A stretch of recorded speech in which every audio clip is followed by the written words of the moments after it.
there's a lot of history. There's a lot of stories.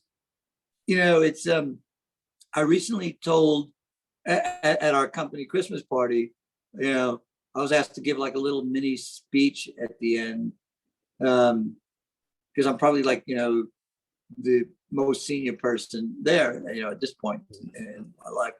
And, I said to a lot of the kids in their 20s, I said, when I was at Grape, we were so busy. Everything was so crazy all the time. I never took a step back and to really like enjoy what we were going through and how special it all was. And I kind of regret that now. I wish I would have been able to like take that step back, because it was a very unique experience with, a pretty unique group of people.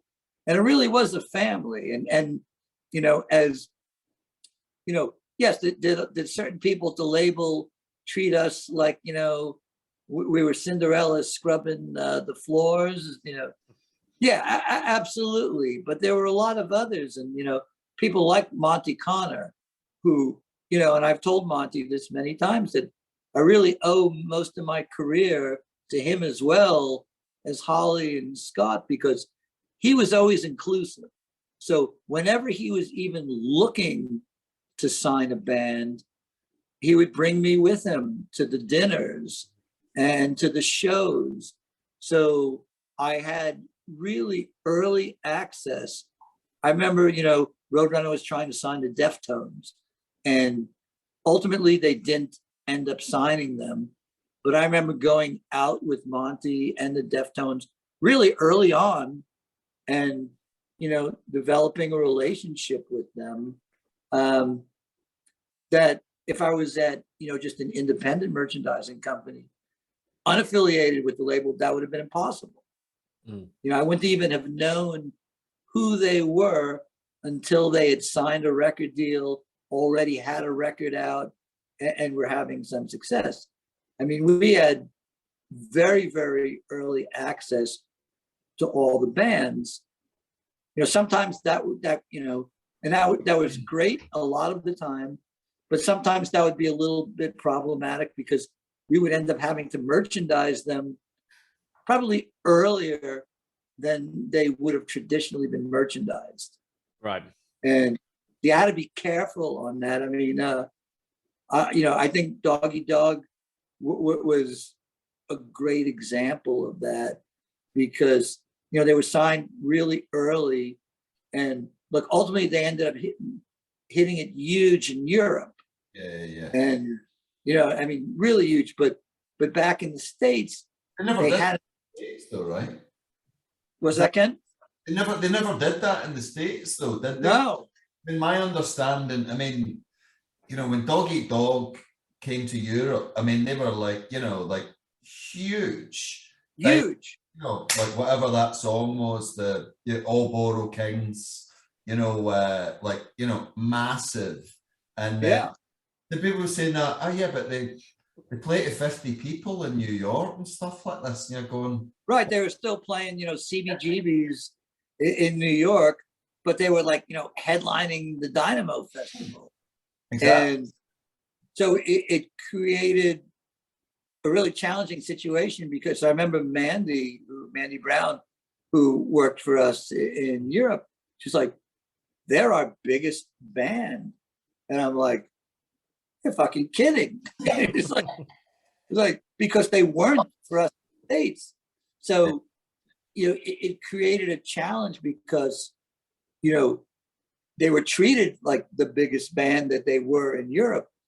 And then they wanted that same type of treatment back, in the US. But, financially, it just didn't make any sense.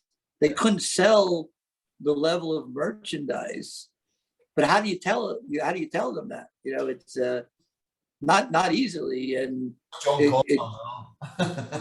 yeah, it's and I like John. John was a really good guy, and John was way ahead of his time with a lot of his merchandising ideas, doing a sneaker line, doing a shoe line, but it just wasn't really, it didn't make sense for us at that point in their career, but in Europe it did.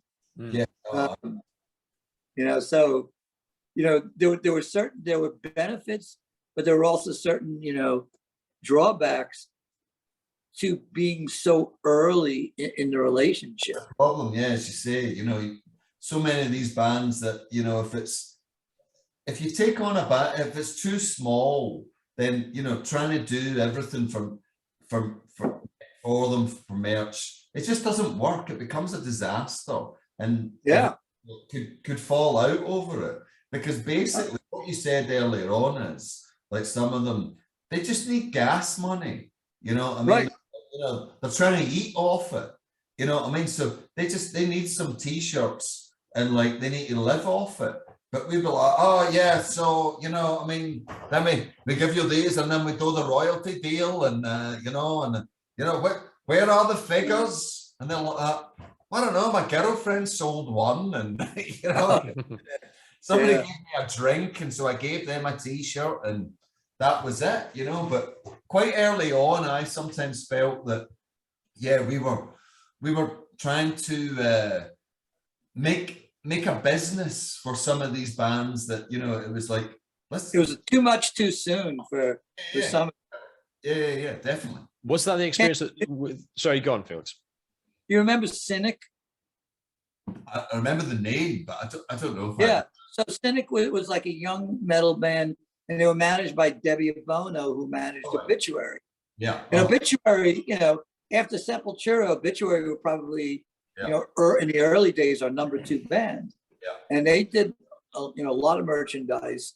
So now same manager, and it's got this new band, and basically wants, that band to be treated the same way that Obituary is treated. But it just didn't make sense. They were just starting out, and they just needed they just needed a few shirts supplied to them so they could have some gas food money. Yeah. But, the manager insisted that we send a road person out and vend them. And then they got their royalty statement, and, they lost money on the tour. It's like, how could we lose money? Well, it's the cost of sending somebody out on the road. There's all your profit gone. Yeah. So, so you're sort of walking a tightrope sometimes. So thinking about the same sort of timeline in terms of the dog eat dog anecdote, was that experience of maybe incubating a band a little bit too early? How was that with Machine Head? Because I think Burn My Eyes came out, and that blew up in Europe on the Slayer tour. But in the States, it was still quite successful. It wasn't like, it was still 150 people rooms, right? It wasn't like arenas. Well, Machine Head was a completely different entity, because I remember, I think it was Concrete Foundations, maybe 93 or 94, where I first met them with Monty. Again, Monty brought me in to the negotiations as they were getting signed as the representative of the merchandising company. And Joseph Houston, their manager, who I consider a friend, and brilliant guy, paleontologist, let me hold 100 million-year-old rock once from his personal collection.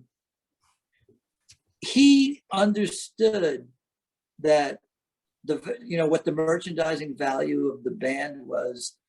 And he was one of the first ones who basically said, look, we've got other offers from other merchandising companies, and they're offering us advances. And if you want our merchandise, you need to pay us a separate advance that's not crossed with the record and publishing advance. And they were the first ones. And ultimately, Case agreed. And they got their own separate merchandising advance. When you say it's crossed with, is that to suggest that a normal standard deal with Roadrunner, with Roadster Publishing, and the rest of it, would all of those be linked in terms of a royalty line? Or, for example, it depended on the deal. I mean, very early on, a lot of the deals were crossed, and meaning that I'll pick just a round number to make this simple, make it easier. But let's say you give a band $100,000 and it's for their records, it's for your publishing, and it's for your merchandising. That means that you can earn back that $100,000 from any of those income streams. Right. It's all cost. Ultimately, you know, it was what people now call a 360 deal, you know, except that Case was doing it back in the early 90s. I mean, he was way ahead of his time doing this.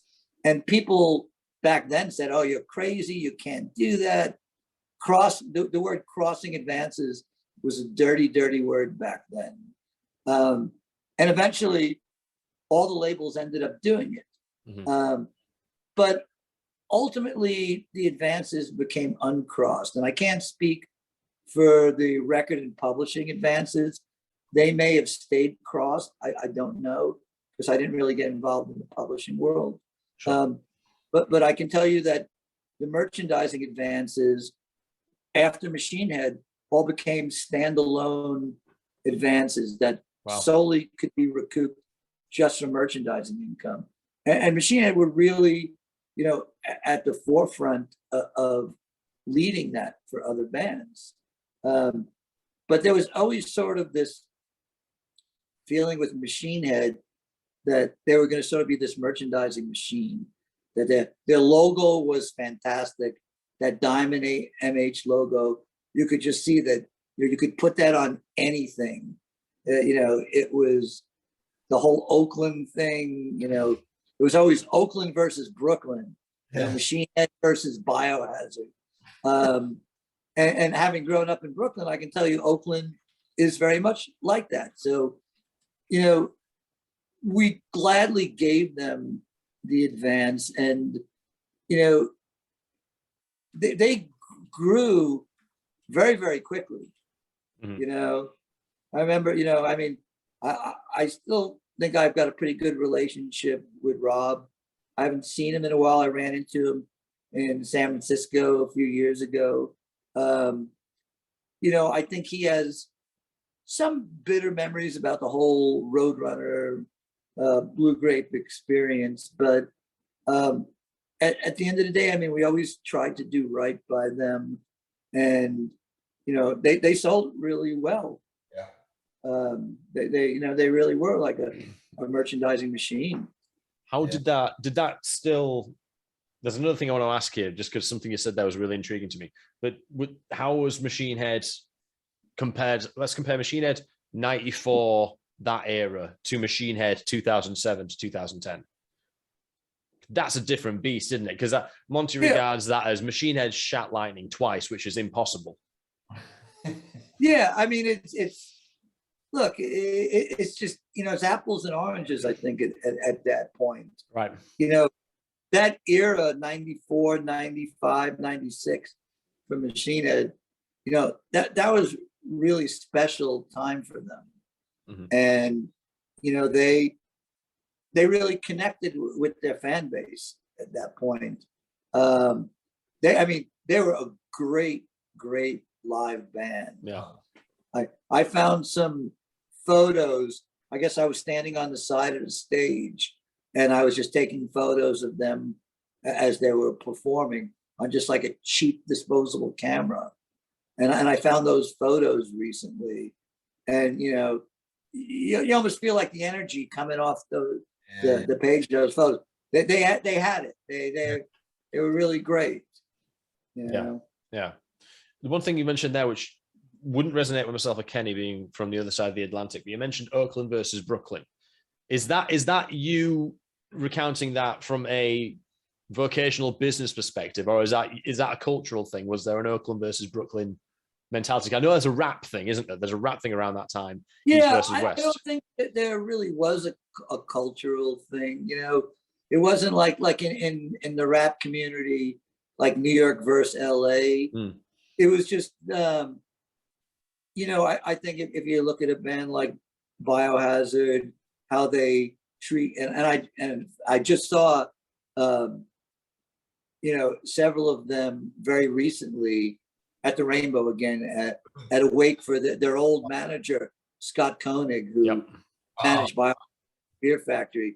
Yeah. Unfortunately, Scott had been ill and passed away, and three of the Biohazard guys, they all came out, good. and it was great, just spending some time and reconnecting with them. Yeah. And we all grew up together in Brooklyn, and there was sort of a certain mentality and a certain edge to it that Machine Head had that edge, and Oakland had that edge. I don't think there was ever a competition between the two cities, because I don't think that there was enough bands coming out of either in the metal field, to develop one the way the rap people did. I was open to putting the hooks in, because I'm always trying to find, because I bet if in a parallel universe where there was a really strong East versus West and Machine Head versus Biohazard sort of cultural sort of competition, Case would have fucking loved that, and he would have played that. And I think that speaks to how Roadrunner operated. No, that didn't really exist. I mean, the Sure, funny thing for me was, I remember when we first signed Fear Factory, and they did a winter tour on the East Coast, and they were wearing shorts, long board shorts. Yeah. And I remember going to Dino, it was like, I'm bundled up in like a freaking down jacket. It's like, 25 degrees and snow, and I'm freezing. And I'm like, how are you not freezing? He's like, from LA, we wear shorts. And what's funny, I've been living out here now almost 8 years, and it's still sort of like that. I see people going around when I think it's cold, which is like 45 degrees here in LA. People are wearing the surface; they're all wearing shorts. So there was sort of that East-West Coast metal, a little bit of a cultural thing, but never ever to anywhere the extent in the rap community. Yeah. There was always more of a brother, there was always more of a metal brotherhood. I mean, there really was. I mean, that was the one thing that was nice, is that, they all played together at various times. And you saw that at the Roadrunner anniversary concerts, that they did in New York, is that it really was a family. With Dynamo, like the meeting of all these bands, back then, it was the 90s. Could you imagine that in a sort of rap, sort of like 90s or something like that? I mean, everybody was friends. You know what I mean? It was like a very, very friendly backstage. These bands. Yeah, I missed the Dynamo Festival. I mean, there were certain years in the mid 90s where the Dynamo, it was like a Roadrunner festival. Yeah. It was like 94 or 95 was like absolutely insane. I mean, it was like, wow, these bands, everybody was, Sepultura were huge, Typo, I mean, there was, but it was also very friendly. Oh, yeah. The bands wouldn't be at each other's throats. So it wouldn't be this Brooklyn or Oakland thing or whatever. You know what I mean? It was just all like, let's all have a beer. Oh, yeah. Everybody's just like, let's get fucked up, I think it was Dynamo 95 or 96. Right. Is that the big Life one? of Agony. 95 is the one. Yeah. And I remember, just because I'm spoiled and privileged, I always got to watch the shows from the side of the stage. Oh, so were you at 95? I was. All right, sweet. Okay, I've got questions. Must have been it too. And I'm standing at the side of the stage for that performance. And back then I used to have like a little Anvil Road, briefcase that I would carry all my important papers in, which to this day, I can't tell you what I actually had in there. Probably a flashlight and some crackers. But anyway, I come down the ramp off the stage, and the first person I see is Case. And Case actually was in some ways kind of shy. Like, he didn't like to go up on the side of the stage. Where he would leave that to all his staff. And he's like, and he said to me kind of sarcastically, "How was your performance?" meeting because he thought the fact that I was up on the stage, you know, where the band, you know, not that far from the band, and that was Case, you know. I always remembered that it was kind of amusing.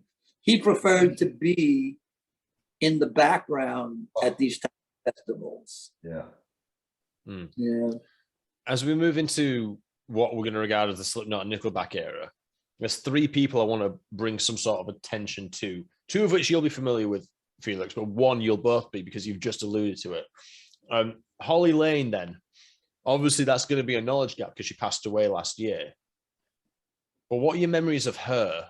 And we can be completely open on that because I understand that she was / became like a stalwart of the industry. And obviously her part of this story is with Steve Ricardo because she opened the office in Lafayette. Right. So I met Holly in 1986. So I had been in January of 86, I was playing bass with this guy, Neon Leon, who had this like minor hit in New York called Rock and Roll is Alive in New York City.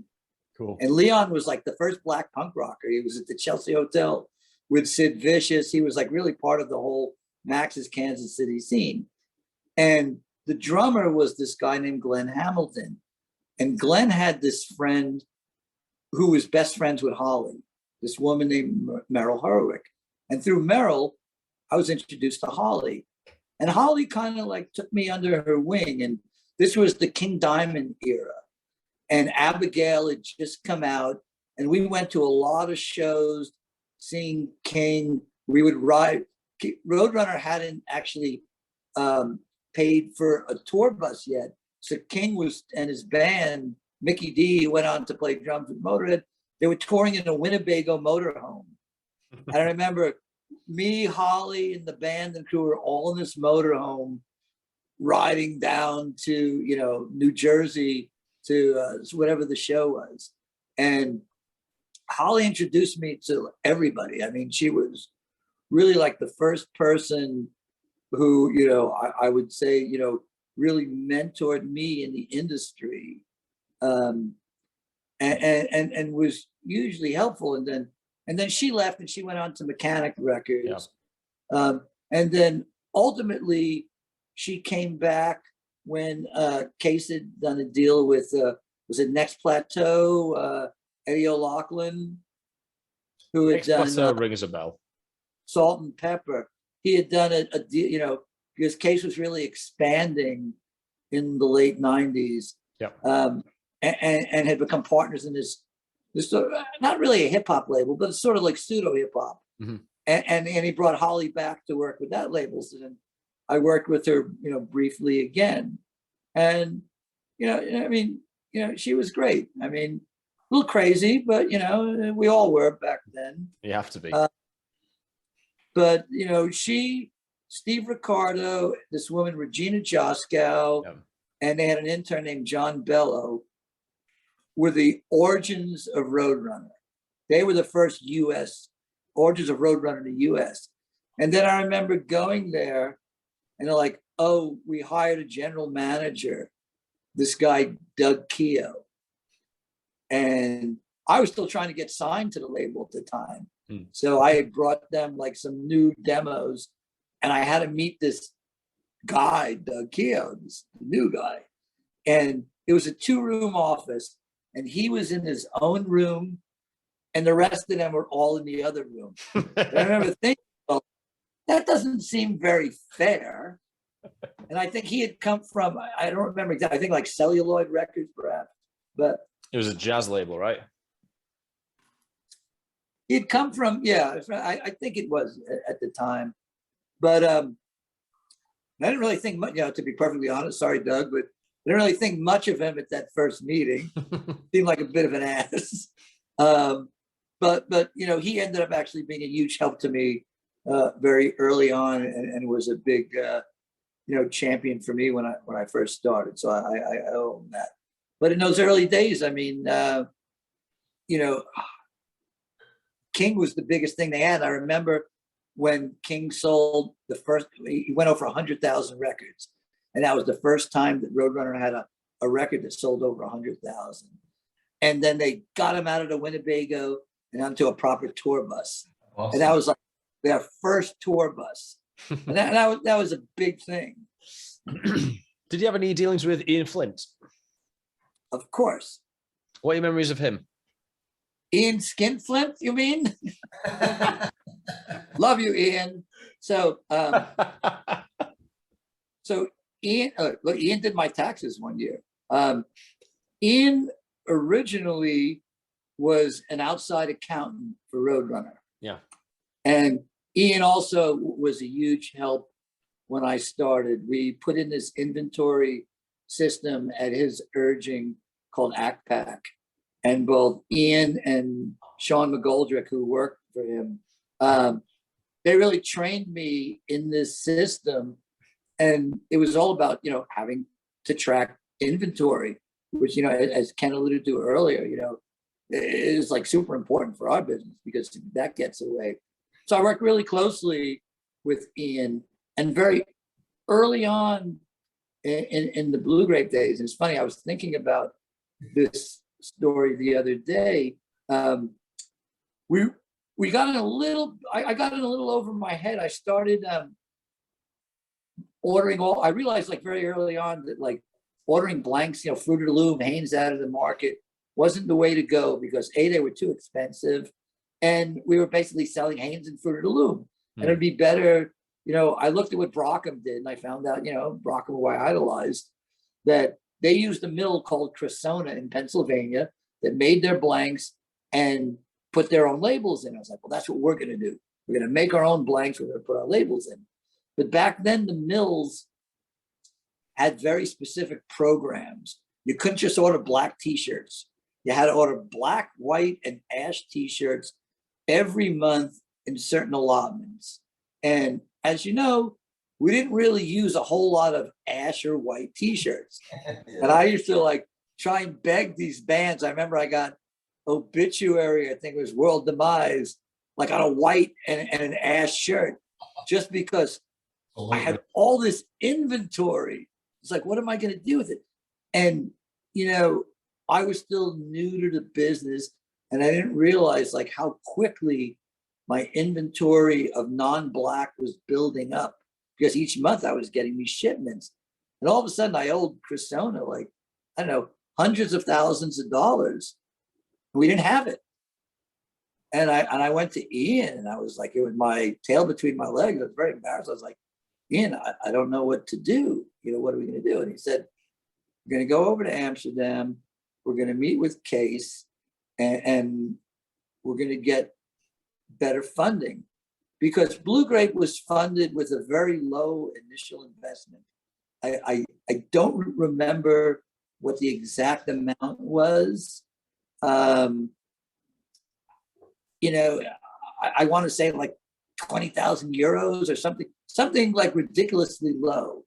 And the one thing that I've learned in business, since those days is that, especially with a startup business, the way we were, is that early on businesses require funding. And, and I got myself in a bit of this hole, and Case had brought in an ex-old partner of his who also is named Case. And you were asking earlier who the other component was. And I honestly, I don't remember the other Case's surname. I know who it is. Do you? Yeah. Yep. Do you remember it? It's I don't remember his name, but I've got it somewhere on this encrypted hard drive. There's a bunch of papers about the people he used to work with in the 70s. And I bet he was certainly Polygram. Ian and Marcus Turner would know for sure. Yeah. And so instead of us, and I remember leaving the hotel in Amsterdam and I was very nervous. I was like, I was embarrassed, it was like that I put the company in this position so early on. And I thought we were going to meet with Case Wessels, but Ian and I met with the other Case. And it was a fantastic meeting. He looked at all the numbers. He said, look, you're doing really well, but you're underfunded. And Ian was a great champion for us and for me. And we ended up getting, an additional 200,000 euro funding, whatever the number was, but we got refunded. we were able to clean up the entire situation. Ironically enough, and I say the Cressona mill burnt down, getting us out of our contract. And I found a different mill in California where I could order just black T-shirts in lower quantities at actually a cheaper price than I was getting from Cressona. So it actually, you know, I'm sorry the mill burnt down. It actually worked out. Where were you that weekend, Felix? What's that? Where were you that weekend that burnt down? I have an alibi. There were no cigars left. No cigars. So, Philip, but I worked from that point on, I worked very, very closely with Ian, all the way till the end when we sold the company. And so, you know, I knew Ian quite well, and I thought we had a really good working relationship. he wasn't even the second name. It's just we were talking about that first lineup of the Lafayette office, and he was there. I'm always trying to find people who were there, and we mentioned Steve Ricardo, Holly Lane. Obviously, I've spoken to Steve at length, but Ian was there just sort of as an outsider at that time. Right, he was an outsider who became an insider. Correct. Yeah. So that I remember all of a sudden he grew his hair. I remember going over to Amsterdam to see him when he was working in that office, and all of a sudden he had a ponytail. And he was a guy, you know, he's a, you know, a registered accountant, you know, who was, you know, initially fairly conservative dressed, and there he was working for the label. He had the ponytail, and I'm like, well, you really, you know, adopted the Roadrunner culture. Is it the second name, Jules Kurtz? Jules Kurtz, I know incredibly well. Jules Kurtz, he was my lawyer. You know, he was Blue Grape's lawyer for Blue Grape's, you know, entire run. Mm-hmm. Obviously, he was Case's lawyer, and Jules was one of the most interesting people you could ever meet. He had, I'm sure you've seen all the old pictures of Jules, you know, from back in the day. He knew everybody. He knew every lawyer. He did all our contracts for us. And, you know, I learned quite a lot from him. And I'll tell you the best Jules Kurtz story, which isn't really a Roadrunner story, but it talks about Jules the man and who he was. So Jules was Bruce Springsteen's lawyer for his first manager, Mike Appel.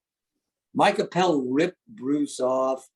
Bruce sued him and ultimately won, fired Mike Appel, but stayed friends with Jules because Jules was honest, was a very, very honest guy. Never cheated anybody, you know, always tried to do the right thing. And Bruce recognized this and stayed friends with him. And Jules was always saying, you know, do you want to meet Bruce? Do you want to meet Bruce? And, you know, I was, you know, coming from New York and from Brooklyn, and Springsteen sort of being the epitome of New Jersey. I didn't grow up a Springsteen fan. You know, I just like, yeah, I don't really care. It's Springsteen. It's not my thing. And Jules finally said, look, you know, Bruce invited me to the show at the Meadowlands. I'd like you to come. So it was myself, Jules' son, and Stefan Koster, who worked at Roadrunner. And we were sitting right on the side of the stage, like third row. Halfway through the show, Springsteen comes over to the side of the stage, waves at Jules. I'm like, wow, that's, you know, impressive. Because I've been hearing, you know, Jules telling me that, you know, he goes to Bruce's Christmas party every year and how close they are. And I like half believe them. So Jules like, let's go backstage after the show. So we're backstage at the Meadowlands. There must be 100 people back there all waiting. And 10 minutes go by, 20 minutes go by, 40 minutes go by. We're still all waiting. And nobody's opened the door. And there's all these people, and we're kind of in the back, and I'm starting to like almost get like embarrassed for Jules, because like there's no way this is gonna happen. And I'm trying to like figure out a way to save face. And I'm like, Jules, I'm kind of tired. We can go, we don't need to stay. He's like, no, we're gonna stay and meet Bruce. About 50 minutes into waiting, the door opens, Bruce sticks his head out. Everybody's screaming like, Bruce, Bruce, Bruce. Bruce is like, Jules. And he calls us back to it. And for 20 minutes, Bruce, his wife, Patty, Jules' son, me, and Stefan alone in the dressing room. And he couldn't have been nicer. He was a wonderful, wonderful guy. And even though I wasn't a fan of his music, I became a fan of the man. And he treated Jules so graciously. It was really a beautiful thing. And I was like, I always thank Jules, for that experience. And that's the kind of guy Jules was. He was he was so honest that Bruce realized that, okay, my manager ripped me off, but this guy that my manager hired, he wasn't part of any of that. And even when Roadrunner had moved on to they realized at one point they needed an in-house attorney, and they'd used a few outside attorneys, and they weren't really using Jules anymore. I went to Case and said, I want Jules to still be Blue Grape's lawyer. And he was, till the end when we sold Blue Grape. Jules did all our artist contracts. Yeah. And it was great to work with. You'd have to watch it, sometimes he'd have a little bit too much wine, and he'd reminisce about the old days, but I think we're all guilty of that. Awesome. There's so many. In fact, I'll lead in with this after I've just made this declaration. Does anyone else really need a piss? Yeah. Yeah. Right. Should we take half a minute? Piss break. Piss break. Once you get to sort of the Nickelback piece of it, I think a lot of it changed, and a lot of, they expanded the number of people they had at the label, especially, in the radio department. And a lot of these people came in from a different culture. Yep. I mean, I think that the reason why Roadrunner was so successful early on, in my opinion, is a combination of two factors. One was the passion of the staff, and Monty Connor, in particular. Oh. I mean, you can't underplay, Monty's importance in all of this. I mean, and Monty is, look, Monty is funny. I've known Monty for so long. I moved Monty out of his parents' house in Staten Island to Manhattan. And there were several times, I could tell you so many Monty stories. His flat one night with you, probably to watch a movie. You know what I mean? In some just like some place in Manhattan, and it was like some building somewhere. You know what I mean? But it's like, yeah, that's where we're going now, and this is it. But this is Monty's. But yeah, all those people are. Those early days, I think, is what it's all about. Let me articulate where globally, globally it was Hank Hecker in Germany. It was Mark in the UK. I mean, John Satterley. Satterley came along a little bit later, but I mean, it was all of those people and their passion for the music, combined with Case's level of professionalism. And that's what I think differentiated Roadrunner from the other metal labels of the day, like Century Media or early on Metal Blade. I think Metal Blade caught up. And I think, Brian Slagle, who I'm friends with today and actually worked with them, he learned from that. But I think early on, Case treated Roadrunner as if it was a major label. Yep.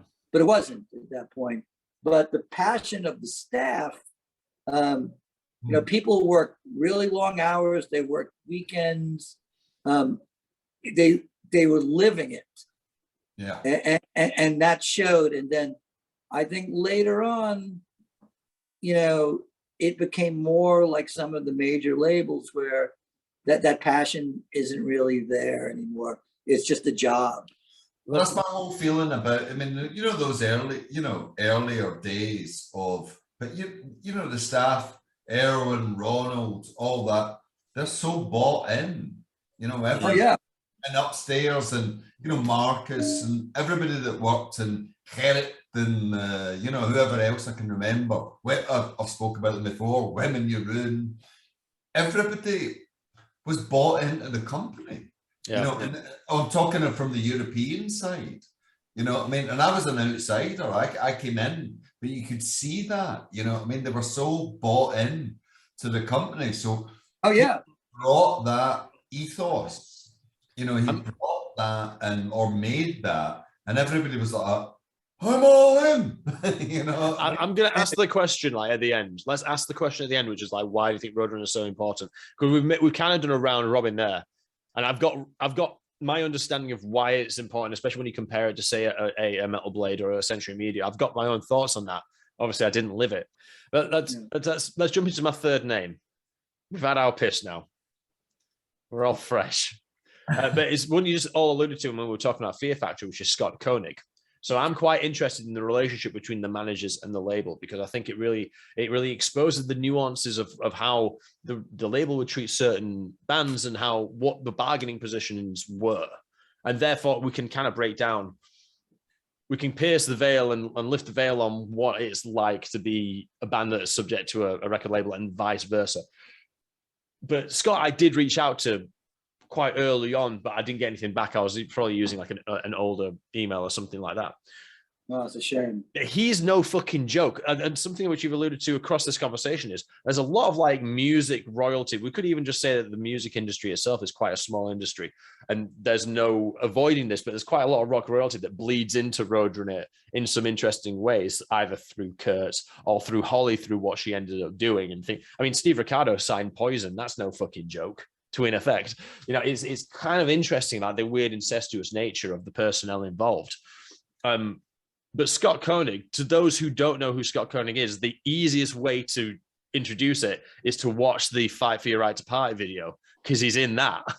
But he also worked very closely with Ion Def Jam. I believe he introduced Slayer to, I believe, Rick Rubin, and he was also, he's Scott was a friend, and Scott was a beautiful guy.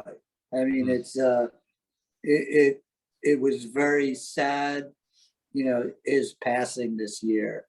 You know, Scott was actually almost too nice a guy for a lot of the label negotiations, because he would come into these negotiations on behalf of Fear Factory, and I'm not going to say that the label tried to railroad him, because that's not quite what I mean to say. But I mean, I think that if he would have been a louder, more aggressive manager, look, maybe it all would have ended up the same. But I have, like, you know, some recollections of you know, look, Doug had a difficult job. You know, Doug's job was to be the bad cop, and on behalf of the company, and to basically make sure that whatever deals they did were financially beneficial for the label. And a lot of the managers resented him for that. You know, and, you know, I would put Scott in that category. You know, he and I had a lot of conversations, you know, about that. You know, and he was always fighting on behalf of his bands. And obviously, in addition to Fear Factory, he had Biohazard, he had other bands at various points. But, you know, I always viewed the relationships with the managers, and I still do to this day, as key. I mean, that's everything, you know. It's I still work with Todd Singerman, and Todd, manages the Motorhead estate, but back then he was managing Coal Chamber when they first got signed to Roadrunner, and then they fired him, and they brought Sharon Osbourne on as their manager, and I've always had a good relationship with Sharon. Hi, Sharon. But Sharon can be really tough, and Sharon did not like Doug at all, because he came on, he tried to strong arm her, and you do not strong arm Sharon Osbourne. And I remember her calling me up, and she inherited the deal, and Coal Chamber had one of those 360 deals where there was no separate merchandising advance. And, they were starting to do really, really well at that point. Mm-hmm. And she called me up, and I'll never forget her language. I don't know if you have to beep any of it out. I'm happy to beep anything you need to beep. But her exact words were, I want an advance. I want $100,000. And you tell that Dutch that you work for that I want this, and I want it now. And unbeknownst to Sharon, and Sharon, if you watch this documentary, please don't be mad at me, but I had been tipped off that she was going to be making this call. So I had already talked to Case, and Case had already agreed to give them the advance. But I thought, I could sort of use this as like a little leverage. So I said to Sharon, I don't know, Sharon, it's a lot of money. Let me talk to him. Let me see what I can do. So I waited 72 hours. Now, mind you, he'd already approved the advance. And I called her back and I said, Sharon, I don't know how I did it, but I got you the money. And she was very thankful to me. She doesn't know this story, so if you watch the documentary, Sharon, forgive me. But I thought you'd be proud of me for it. But we had a great relationship after that, but I think that there was always sort of a bit of a tension relationship with some of the managers and on the label side, because look, I think that's what Doug's job was to be that bad cop. Have you interviewed him? No. Doug is. I'm in touch with Doug, but we've agreed that the most fun part of this project is me piecing it together bit by bit and coming and arriving at those conclusions. Because if I got Monty or Doug onto the podcast, it would be like, tell me about Roadrunner for 3 hours, and it'd all be done. It'd be fucking boring. We need to be able to piece these things bit by bit. Otherwise, it's just there's no journey. Did Monty not agree to do it? I've agreed. I've agreed with Monty that he shouldn't do it. I've been proactively saying to Doug and Monty, let's stay away, because I want to be able to. You guys should be the last two. There were certain qualities, that Case had that were actually pretty admirable. In 2000, I had to be hospitalized. I had some emergency surgery, and Case called me up when I was in the hospital, and he said, I don't want you to worry about anything. You take as much time as you need to recover. You'll be at full salary. You don't have to go on disability, which, what I've learned since, if I'd been working for Live Nation when that happened, I'd been screwed. Yeah. And in those areas, he was actually really good to his employees. If you were part of, his circle, he did things like that. Yeah, but I would, my feeling on all those people we work with were that you're fully involved. You know what I mean? It's like, and they will, you know, it's like you can rely on them. You know what I mean? And Yeah. that's the people that I want to work with. You know what I mean? So it's like, you know, He would ask you your opinions. He didn't always like your opinions, but he'd ask. no, No. yeah, but like, I mean, it's like, but I could rely on the people I was next to, surely. You know what I mean? And in that one, Yeah. he could do for you. You know what I mean? So Do you think he Yeah. was a good judge of character, and that's why you've walked out of this years later saying this is special because we fucking everyone you were surrounded by. It wasn't a close knit family because of the shit you did, and it was because of the people you were with. You know what I mean? What is it? Is it because you pushed Civil Side up to platinum status, or was it because the next to you was actually all right?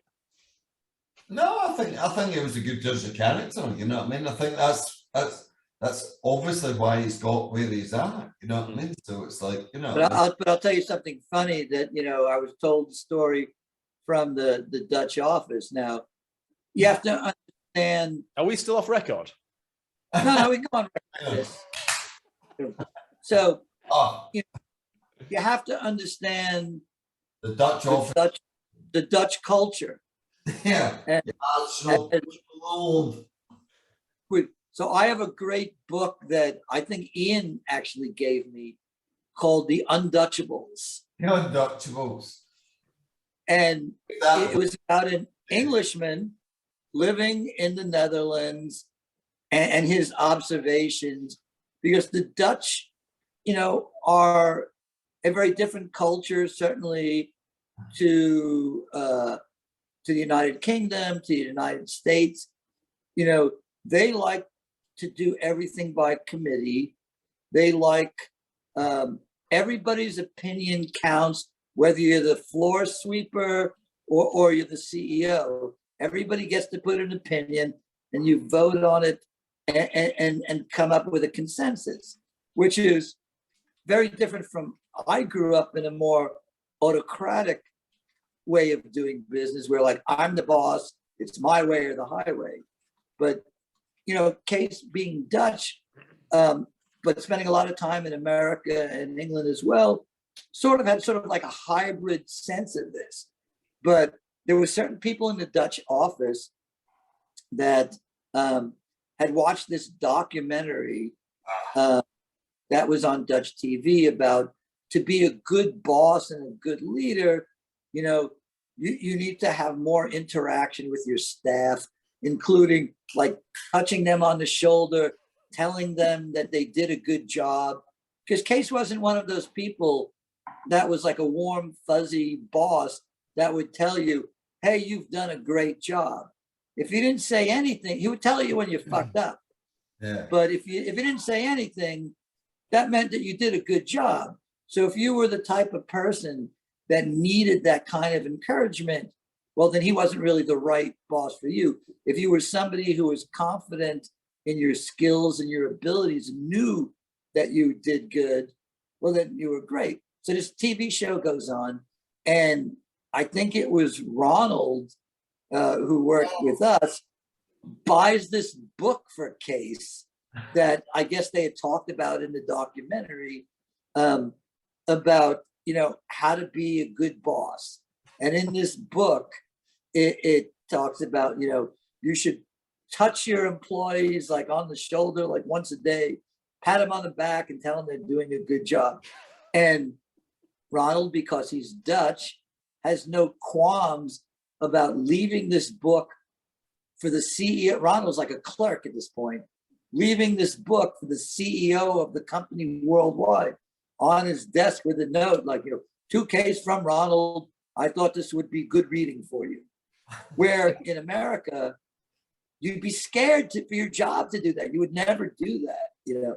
So he doesn't. Case, to his credit, reads the book.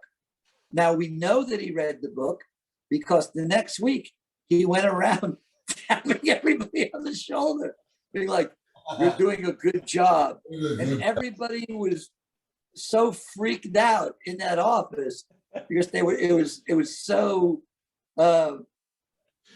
You know, it was such an uncomfortable feeling. But I gave him credit. He read the book, This is not allowed. You know, he read the book and he tried to initiate some type of change because he felt like, okay, you know, maybe I should be a warmer, more friendly boss. But you know, like, I'm not sure so much. I think he was a decent judge of character. In the Yes, sense he was totally yeah, absolutely. in that he hired people who didn't need to be pat on the back. He hired, certainly in the early days, he hired a bunch of people who were confident enough in their abilities to get the job done. But granted, it got to a point where he wasn't really doing the hiring anymore at a lot of, you know, at various points. Other people were doing hiring for him. You know, Mark was doing all the hiring in the UK office. Doug was doing a lot of the hiring, you know, in the US, and, you know, Hank in Germany, Stefan, you know, in France, you know, it's John in Australia. So, you know, but I think that he put together like a core group, and, you know, I hate to use the word, I'll put quotes around it, but executives who could, you know, help enable, you know, the vision of the label. I don't think he certainly never stated to me, and maybe he did to Monty, other people, but there was never like a mission statement, like, this is who we are, this is what, you know, the label was about. It was always just understood. Yeah, that makes sense. Yeah. Shall we move into the chronology again? Sure. Because we've gone off on one, but I like it. I do fucking like it.